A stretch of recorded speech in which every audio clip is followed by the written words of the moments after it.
बिस्मिल्लाहिर्रहमानिर्रहीम। आज की बात में आज हम बात करेंगे मौलाना रूम का जिक्र है, मौला रूम का जिक्र है। दफ्तर दोम से एक खूबसूरत कोटेशन है, उसके बाद हिकायत है। आपसे चाहूँगा शेयर करूँगा कि कुरान पाक की चीज़ों को, उनकी आयत को किस तरह उन्होंने एक्सप्लेन किया है। उसके बाद अहादीस को, ये बड़ा कमाल है मौलाना रूम का कि अपने हिकायत से, किस्सों में वो छोटी बात को बहुत बड़े मानों में इस्तेमाल कर देते हैं।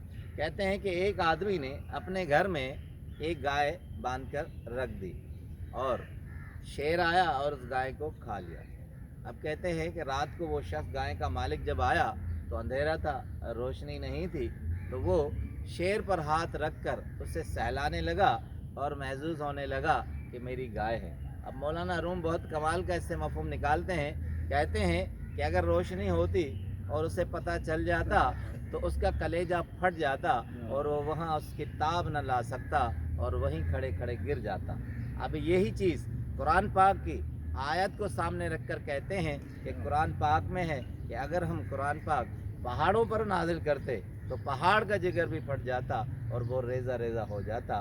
कहते हैं इंसान यही है कि वो अपनी गाय को जिस तरह शेर पर हाथ रख कर गाय समझता है, तो हम अपने ही अहवालों को इस तरह इतना ज़्यादा नहीं समझते जिस तरह कुरान पाक में दर्ज है। अब आते हैं हिकायत पर। बहुत खूबसूरत हिकायत है। मौलाना रूम कहते हैं कि एक शख्स देहात में कहीं जा रहा था और उसे मालूम नहीं था कि वो कहाँ जा रहा है। वो रास्ता पकड़कर सीधा जा रहा था।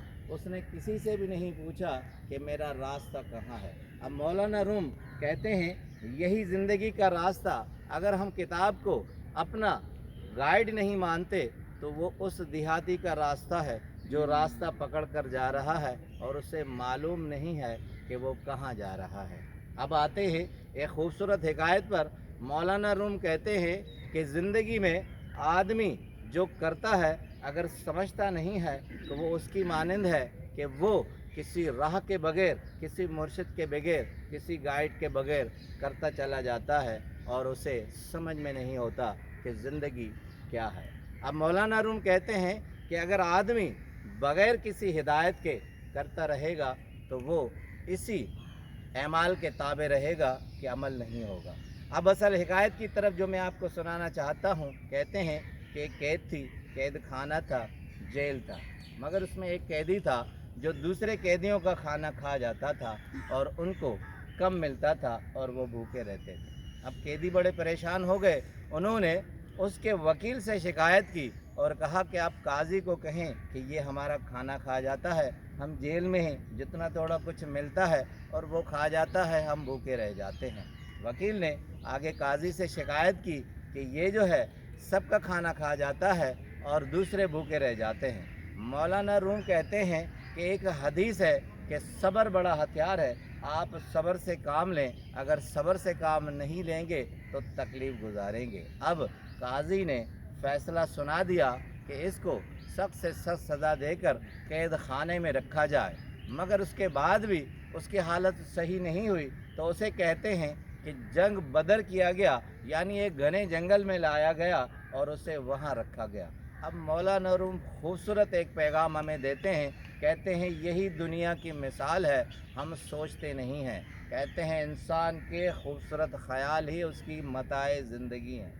अगर वो इन ख़यालों से भरपूर न हो और इन आदत से भरपूर हो तो उसके लिए इस तरह के कैद खाने हैं।